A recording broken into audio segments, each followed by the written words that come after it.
Hello BI friends and welcome to BI4Dynamics BC Cloud. This is a fully automated process of data transformation from the BC through Azure Data Lake Data Warehouse Analysis Services to your Power BI and Excel reports. In on-premise setup, the Business Center data are simply accessible.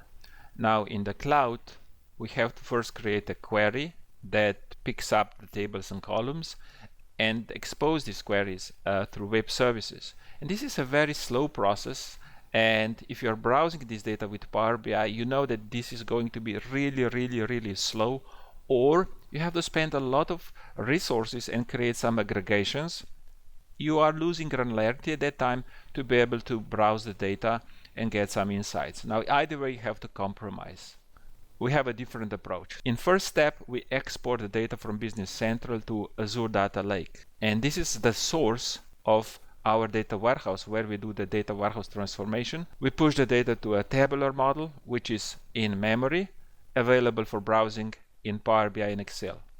It looks like this architecture is complex and it's not an easy one. However, the whole process is fully automated in installation and also customization work. You don't have to compromise on BI content and cost of the project, which can be high because of the services involved, or you can crunch any data size and still keep the granularity of document level.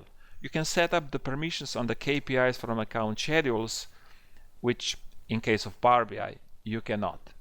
Now our solution is hosted in Azure, and we have optimized the architecture so that cost of resources is low, and users will be really very happy because they are going to query data in analysis services memory, which will give them replies really very fast.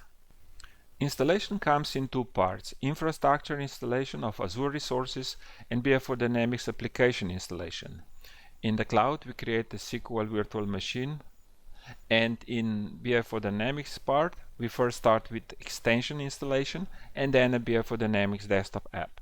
The result is the modeling and browsing experience that is the same as on-premise. So we are using 180 tables and create more than 150 dimensions and 1,500 KPI.